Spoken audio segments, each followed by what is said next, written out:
સર્વે વૈષ્ણવોને મારા જય શ્રી કૃષ્ણ.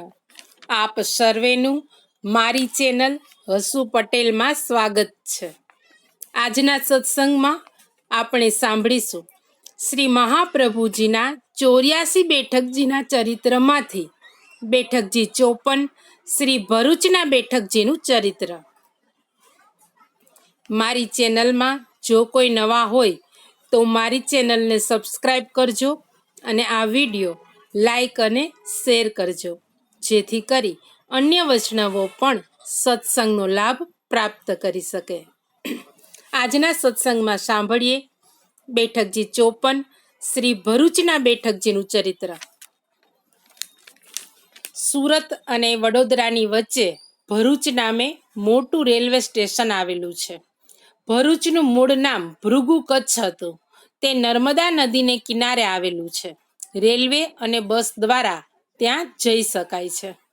સ્ટેશનથી ગામ તરફ જતા 1 કિલોમીટર દૂર અને બસ સ્ટેન્ડથી 1.5 કિલોમીટર દૂર બેઠકજી આવેલા છે.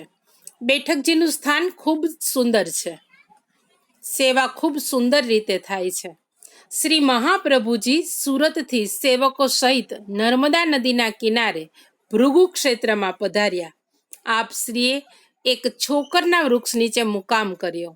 તે વખતે રત્ન જડિત આભૂષણો ધારણ કરી એક સ્વરૂપવાન યુવતીએ આપ શ્રીની પાસે આવી પ્રેમપૂર્વક દંડવત કર્યા અને વિનંતી કરી કે મહારાજ, આપ તીર્થયાત્રા નિમિત્તે સર્વ તીર્થોને સ્નાત કરો છો તો કૃપા કરી અને આપ નર્મદા સ્નાન કરવા પધારો. આપ શ્રીએ મંદ સ્મિત કરી આજ્ઞા કરી કે ભલે, હું હમણાં જ સ્નાન કરવા આવું છું. તે યુવતી આપ શ્રીને દંડવત કરી ચાલી ગઈ.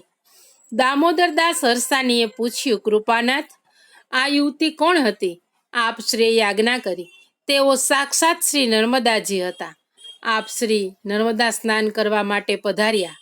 આપ શ્રીના શ્રી અંગના સ્પર્શથી શ્રી નર્મદાજી ખૂબ જ પ્રસન્ન થયા. પછી આપ શ્રીએ પોતાના બેઠકના સ્થાન પર બિરાજી શ્રીમદ ભાગવત સપ્તાહ પારાયણ કર્યું. આપ શ્રીનું આગમન સાંભળી અહીંના માયાવાદી પંડિતો શાસ્ત્ર ચર્ચા કરવા આવ્યા. એક જ ઘડીમાં તેઓ બધા નિરુત્તર થઈ ગયા. અહીંના ઘણા દેવી જીવો આપ શ્રીના શરણે આવ્યા. ત્યાંથી શ્રી મહાપ્રભુજી ગોધરા પધાર્યા. ભરૂચના આ બેઠકજીએ આપણે આપ શ્રીને પૂર્ણ પ્રેમે દંડવત કરી આગળ વધીએ. શ્રી ભરૂચના બેઠકજીમાં બિરાજતા શ્રી વલ્લભને આપણા સૌના પૂર્ણ પ્રેમે સાષ્ટાંગ દંડવત પ્રણામ પહોંચે. વૈષ્ણવો, આજના સત્સંગને અહીં વિરામ આપીશું. શ્રી વલ્લભાધીશ કી જય. સર્વે વૈષ્ણવોને મારા જય શ્રી કૃષ્ણ.